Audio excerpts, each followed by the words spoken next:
एक दिन बादशाह अकबर अपने दरबार में बैठे थे। दरबार में कुछ खास दरबारी और मंत्रीगण उपस्थित थे। अचानक बादशाह को किसी ने बताया कि राज्य में कुछ जगहों पर लोग टैक्स देने से इनकार कर रहे हैं और राजा के खिलाफ फुसफुसाहट हो रही है।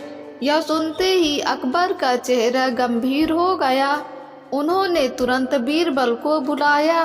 बीरबल, अकबर ने गहरी आवाज में कहा, हमने सुना है कि कुछ लोग कर देने से इनकार कर रहे हैं और हमारे खिलाफ बातें कर रहे हैं। तुम तो हमारे सबसे चतुर मंत्री हो, तुम्हें इस सब की जानकारी क्यों नहीं थी? बीरबल ने सिर झुका लिया और शांत स्वर में कहा, जहां पनाह, यह सच है कि कुछ लोगों में असंतोष है, लेकिन मैं इस समस्या का हल निकालने की कोशिश कर रहा था। बादशाह को यह जवाब पसंद नहीं आया। उन्हें लगा कि बीरबल ने इतनी महत्वपूर्ण बात उनसे छिपाई।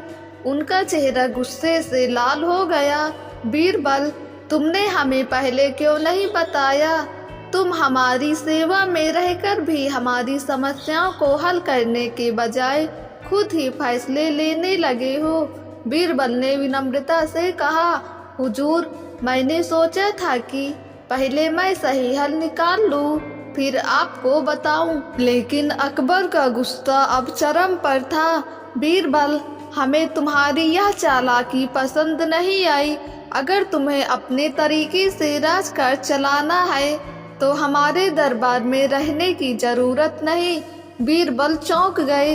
वे जानते थे कि बादशाह को मनाना मुश्किल होगा, इसलिए उन्होंने चुपचाप सिर झुका लिया और दरबार से बाहर चले गए। बीरबल के जाने के बाद दरबार का माहौल बदल गया। अकबर का गुस्सा धीरे धीरे ठंडा हुआ, लेकिन जल्द ही उन्हें महसूस हुआ कि दरबार में अब पहले जैसी चहल पहल नहीं रही। कोई भी मंत्री बीरबल जैसी बुद्धिमानी से समस्याओं का हल नहीं निकाल पा रहा था। एक दिन जब एक जटिल मामला आया तो अकबर को फिर से बीरबल की याद आई। उन्होंने अपने मंत्रियों से कहा कि क्या कोई इस समस्या का हल निकाल सकता है? मंत्रियों ने सिर झुका लिया। उनमें से कोई भी बीरबल जैसी तीव्र बुद्धि और हाजिर जवाबी नहीं रखता था। अब अकबर को एहसास हुआ कि उन्होंने गुस्से में आकर बहुत बड़ी गलती कर दी। बीरबल ही उनके सबसे प्रिय और बुद्धिमान मंत्री थे। अकबर ने बीरबल को वापस बुलाने का निश्चय किया, लेकिन वह यह भी देखना चाहते थे कि क्या बीरबल अब भी उनकी परीक्षा में खरे उतर सकते हैं। उन्होंने अपने सैनिकों से कहा, बीरबल को बुलाने के बजाय हम खुद उसे ढूंढेंगे, लेकिन एक शर्त होगी, वह जिस रूप में भी हो हमें पहचानना नहीं चाहिए। बीरबल को जब यह खबर मिली कि बादशाह खुद उन्हें ढूंढने निकले हैं तो वे मुस्कुराए। उन्होंने एक चाल सोची और एक गांव में जाकर किसान का भेष बना लिया। जब अकबर गांव में पहुंचे तो उन्होंने वहां के लोगों से पूछा, क्या तुम में से कोई बीरबल को जानता है? लोगों ने मना कर दिया। तभी अकबर की नज़र एक किसान पर पड़ी जो बहुत समझदारी से बातें कर रहा था। उन्होंने उससे कहा, हम एक बुद्धिमान व्यक्ति की तलाश में हैं जो राज दरबार का बहुत बड़ा विद्वान था। क्या तुम हमें उसकी कोई खबर दे सकते हो? किसान, जो असल में बीरबल ही था, मुस्कुराया और बोला, जहां पनाह, बुद्धिमानी केवल दरबार में नहीं मिलती, कभी कभी यह खेतों में भी पाई जाती है। अकबर को एहसास हुआ कि यह जरूर बीरबल ही है।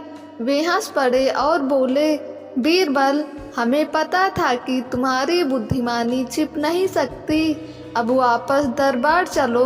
बीरबल वापस दरबार आ गए और फिर से अपनी चतुराई से बादशाह की समस्याओं का समाधान करने लगे।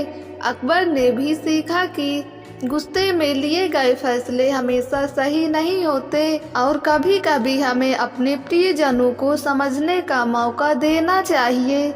इस तरह बीरबल ने अपनी चतुराई से न केवल अपनी जगह वापस पाई बल्कि अकबर को भी एक महत्वपूर्ण सीख दी। दोस्तों, अगर आपको ये कहानी पसंद आई हो तो हमारे YouTube चैनल को सब्सक्राइब करके बेल आइकन को क्लिक कर दें ताकि वीडियो का नोटिफिकेशन सबसे पहले आप तक पहुँचे।